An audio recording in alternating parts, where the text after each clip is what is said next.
It still surprises me that a game like Cathedral could fly under the radar as it seems to have done.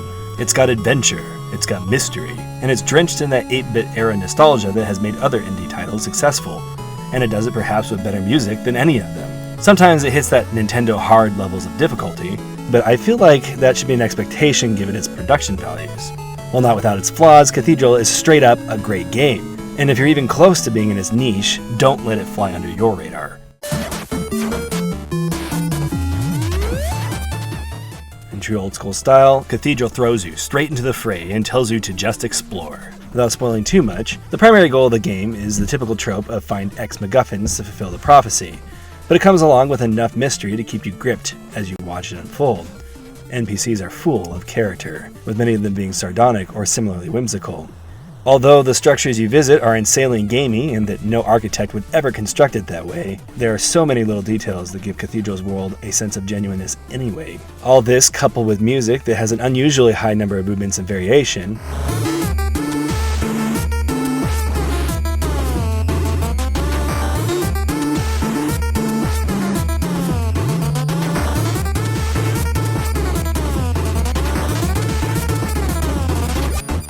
it ends up being a place that is easy to become immersed in. It's somewhere you want to explore and spend time with. Exploration has a lot of depth to it, even though the critical path is technically linear. In your quest for the orbs, you'll visit level-like dungeons that will usually contain 1 or 2 tools that will let you progress the game further. Because there is often no reason to go back to those dungeons, this design style diverges a bit from the usual Metroidvania requirement of revisiting old areas with new meaning. Nevertheless, while you may not have much reason to return to a dungeon after completing it, there is still plenty of reason to backtrack to other areas, and there are many optional pathways that keep exploration feeling rewarding anytime that you do it. There was also nothing stopping me from grabbing the key ability from a dungeon and leaving it to progress the game without fighting the dungeon's boss. The level design in general is master class. Not only is it engaging as you go through its challenges, you also unlock shortcuts that make it easy to leave and revisit any area. Since the orb that each boss guards is ultimately required to open up the final area, you can't skip the boss forever. But it did give me the opportunity to collect more power-ups and make things easier for myself when I ran into difficulty. Thanks to the inclusion of puzzles, the exploration is never completely straightforward and thus never boring either. The usual strategy of looking at your map for blank rooms or doorways you haven't entered is still a viable means of deciding where to go next, but often you'll be faced with what looks like a dead end when you get there. Sometimes the puzzle is just the Metroid approach of finding which block is breakable, but more often there is a legitimate spatial reasoning challenge for you to enjoy. This ends up being for me one of the game's strongest points. Each dungeon has a main puzzle gimmick that it introduces, expands upon, and then ultimately puts all your abilities to the test as you work your way through them. Some puzzles had me really scratching my head and stretching my observation skills, and all of them were really satisfying to solve.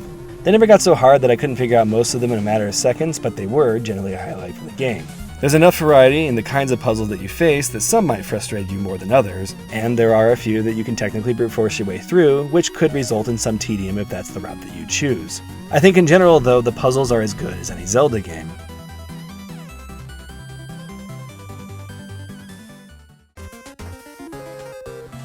Besides puzzles, there are a lot of platforming challenges in these dungeons. The way the knight controls is interesting, and then it's incredibly easy. Momentum doesn't seem to affect the knight at all, almost as if his armor was simply possessed by a ghost. You move at exactly one speed whichever direction you press, and you can shift your momentum in the opposite direction just as easily mid-air as you can on the ground, with no delay. Thanks to this, enemies can barrage you with bullets, or traps can shoot you with fireballs, and you can deftly weave between them without any issues as long as you remain alert. The game knows your abilities, however, and amps up what it expects of you accordingly. Hopping between platforms while staving off enemy offensives is tremendously addictive as you nail each dodge. Failure, of course, means you take damage, but you also get a convenient refilling potion that lets you sustain your exploration just a little longer. Managing your health as you extend yourself in the new areas adds exciting tension to the process. Death means you lose 10% of your gold, but to protect your assets, you can always deposit everything you can into a bank. If your pockets are empty, you've got nothing to lose, and so you can venture into the unknown with reckless impunity. That is until you stumble on a new box full of treasure, which makes you want to tiptoe your way back to the nearest fast travel spot.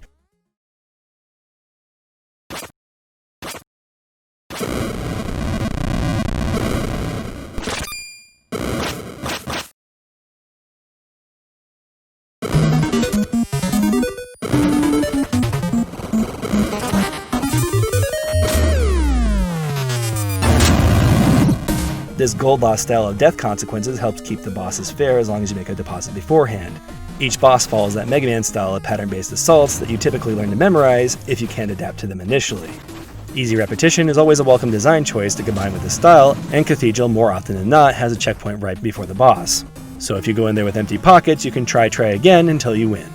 Your options for attacking are never too complex. Most of the time you'll be waiting for an opening, swinging your sword at that opening rapidly to knock off as much HP as possible, and then ducking away to dodge until another opening presents itself. You do get a dash ability, but nothing that gives you iframes or wall jumping or any of the other tools that allow other combat-centric games to have more depth. What you do have, however, is your insane control over your knight, which lets you manage pixel-perfect distance between you and your enemy.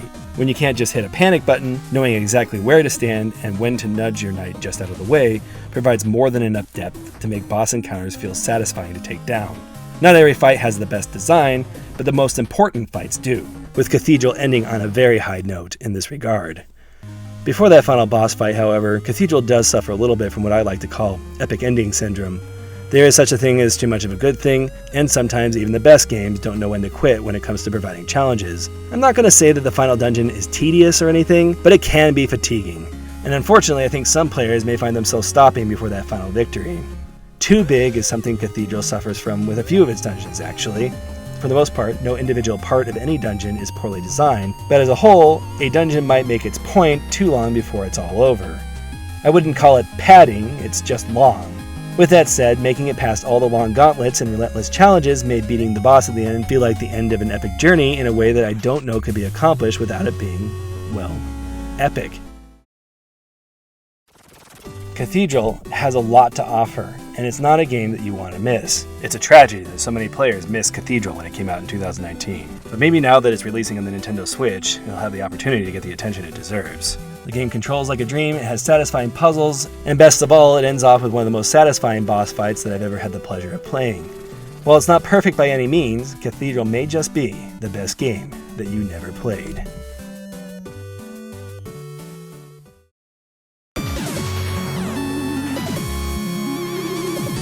I give Cathedral's combat a 4 out of 5. While your attack options are relatively simple, bosses are nevertheless incredibly satisfying to take down. Platforming gets a 4.5 out of 5. The knight moves as easily as a mouse cursor, letting you weave around exactly where you need, and the challenges are well catered to this movement. I give the exploration a 4 out of 5. Although the game can be linear, there is still a significant number of hidden secrets, all of which are necessary to level up and succeed. This makes it fun to revisit old areas and discover things you may have missed along the way.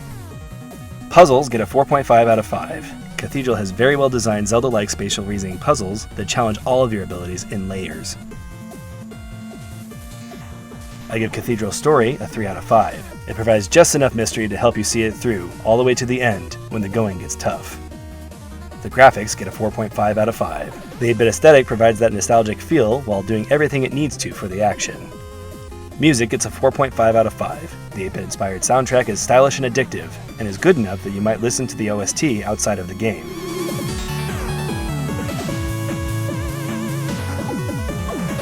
Replayability gets a 2.5 out of 5. Because the puzzles are such a focus of the dungeon exploration, and the game itself is more linear, there isn't a lot of variation for subsequent playthroughs. However, based on its charm alone, I can definitely see myself coming back to this game. Overall, I give Cathedral a 4.5 out of 5. Note that while this is not an average of the separate scores, Cathedral gets a 4.5 because of its satisfying bosses, nostalgic presentation, and most of all, its incredible level design. Cathedral will surely be a gem for anyone that enjoys its Zelda-like brand of Metroidvania exploration. Thanks for watching our review. Make sure you check the description below for the storefronts where you can purchase Cathedral. If you enjoyed this video and would like to see more, make sure you like and subscribe. You can also visit our website, where we have over 150 written reviews for Metroidvania-related games. Join us every Saturday morning for the Metroidvania review stream on Twitch, or view our archive on our Let's Play channel. You can find all those links and more below. Thank you again for watching, and I hope you have an especially adventurous day.